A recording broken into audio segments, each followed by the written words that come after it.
Hello, and welcome to Tips for the Transition. This is a series of interviews with experts who have tips, lessons, and inspiring stories to tell. These videos are a resource for professional women who are facing difficult life transitions, like divorce, for instance, and who still have to show up every day feeling strong and confident and in control.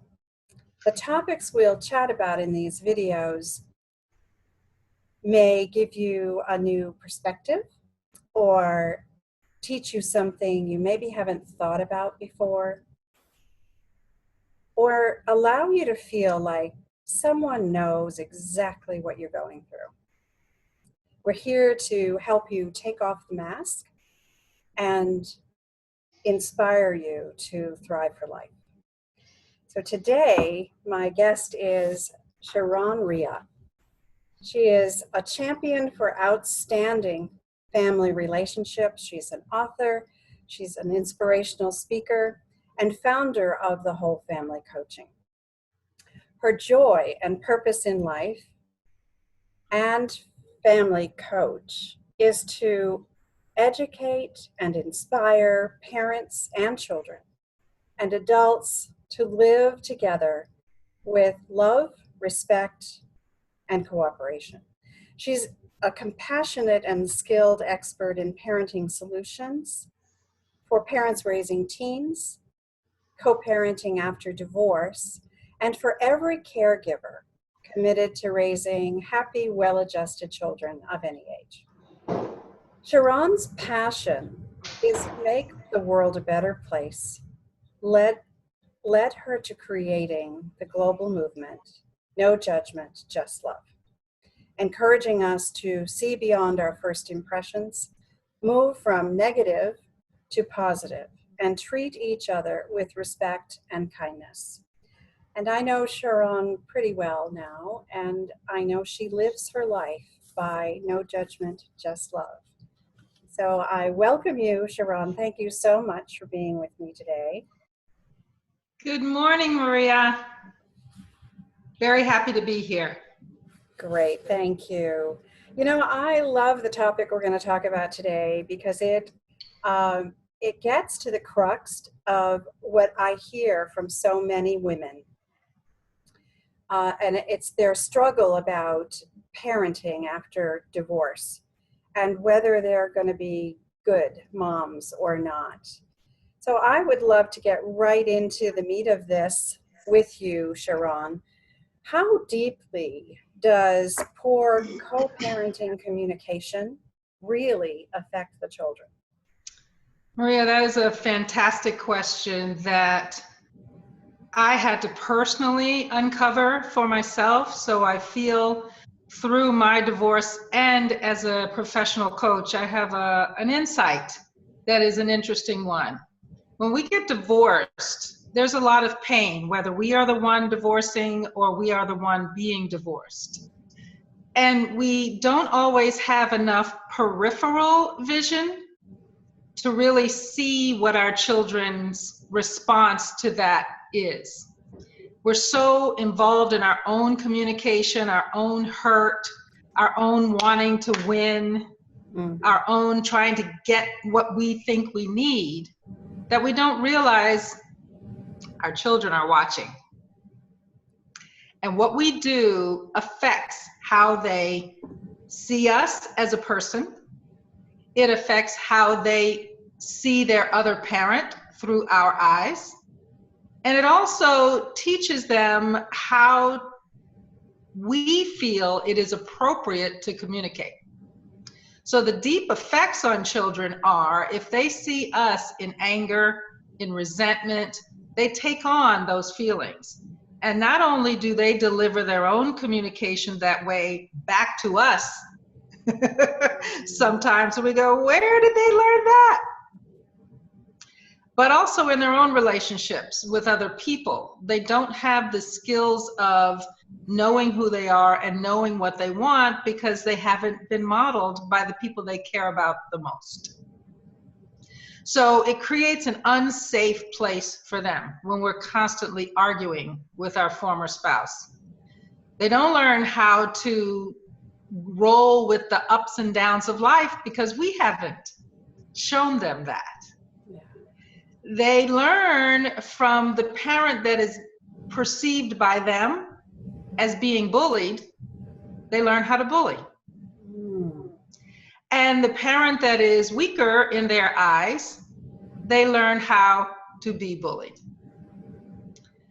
They lose respect for us because maybe in their world outside of the family, other people have healthy communication, even if they are happening to be divorced.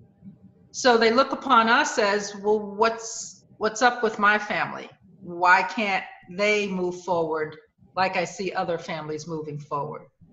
So many of those and other aspects of poor communication between the co-parents deeply affects our children.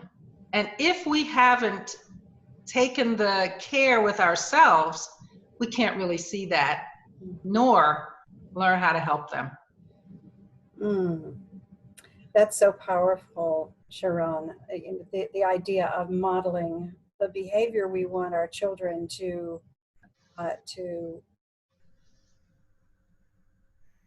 display themselves, right? Yes. So what tips can you give to get on the road to cooperation and at the same time not losing who we are, staying true, being able to stay true to who we are? Yes. That's a biggie. Staying true to who you are is a big ask, because when you're going through a divorce, you kind of are losing who you were. So you're not really sure yet who you truly are. So there's a balance between who I was and what worked for me as a married person with this other parent to my children, and then what's going to work as I become an independent person and start finding what's true for me. So I'll spend just a little time on that, but then I want to get to the tips of how to cooperate and what that transition looks like. The first thing that I encourage parents, dads and moms, no matter how stressful your life is, no matter how busy you think you are, or you actually are, it is valuable every single day to take at least 15 minutes. You can find 15 minutes to sit quietly with yourself, tune out the former spouse, tune out the kids, tune out the job, tune out the pets, and just learn who you are. Sit quietly. What right now makes you happy? What right now is in the way of that? Once you start to spend more time with yourself, woo, you start to learn who you are. How new is that? What a novel idea, huh? I know, but we don't do that. Right. So that's really the first step. And then the next step is a little harder for many of us, including myself. And that is, you are absolutely going to have to change. Yeah. Because what worked before isn't working now. You know that phrase that if you continue to do the same thing that doesn't work, something's up. Change is difficult for a lot of people.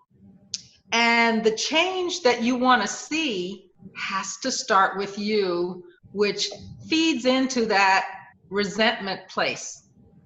Why do I have to be the one that changes? Why can't he or she be the one that changes?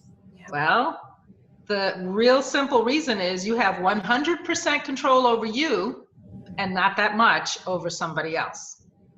So if you want your life to be different, you have to be the one that changes it. So when you do change, it's going to look like work because you have to see that other person differently. They're no longer the one that's the partner that you're moving through life with. They're the one that you are now separated from, and you have a common goal of your children and not a common goal of your life. Right. So the first thing is separate what you used to talk about and center it only on what's important for the kids. Because everything else is going to get you into a pitfall. Yeah, we want to try to avoid those pitfalls as much as we can. And what I love that you do what you do, because you help people manage through those pitfalls. Yes. So what is the most important message that you want to leave moms regarding co-parenting communication after divorce? I'm here to help, which is the first thing, but you are beginning a journey that is profound. And communication is probably the key component of that. If you cannot communicate with your children, if you are not understood with cooperation by your former spouse, your life is going to, I hope I can say this, it's going to suck. And so when you change the way you think about yourself, learn who you are, and start communicating from that place, 3 things are going to happen with the people in front of you, possible things.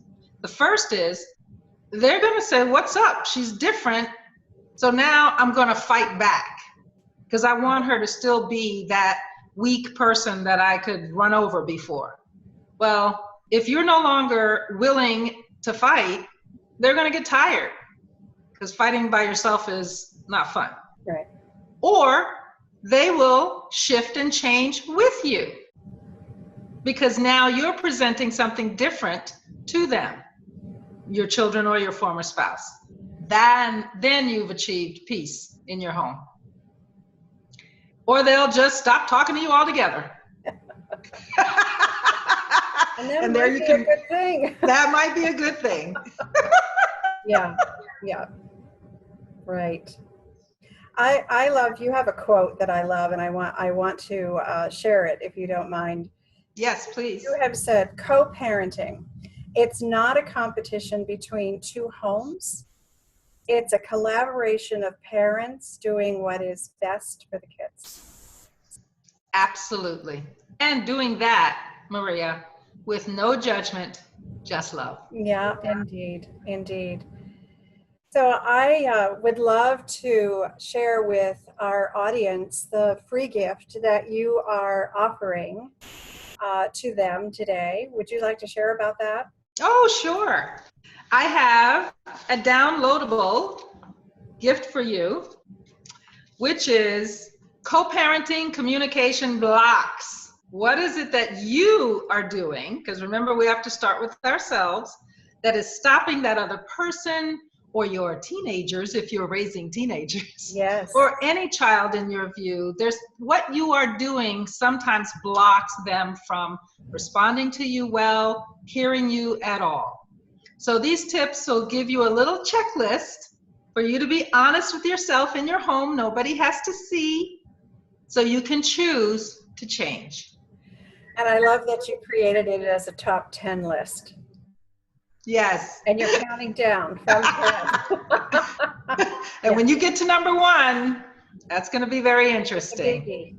It's a biggie. So it's a great gift. The top 10 roadblocks for co-parenting communication, and that is will be available to you, and there will be at the bottom of your screen the website address where you can get that free gift. So where you can go to learn more and access the services through Whole Family Parent Coaching is www.thewholefamilycoaching.com, or you can email ShaRon at ShaRon, spelled like Sharon, but ShaRon at thewholefamilycoaching.com. Yes. Thank you, Maria. ShaRon, thank you so much. I really appreciate your sharing your insights and your gifts with our audience. And thank you to our audience for joining us today. I hope you pulled at least one silver thread from our chat today that you can weave into your own tapestry to help carry you further on your journey. But this is your host, Maria Tomás-Keegan, and I'd like to leave you with one thought. Confront each new challenge and choose. Give up, give in, or give it all you've got. Till next time.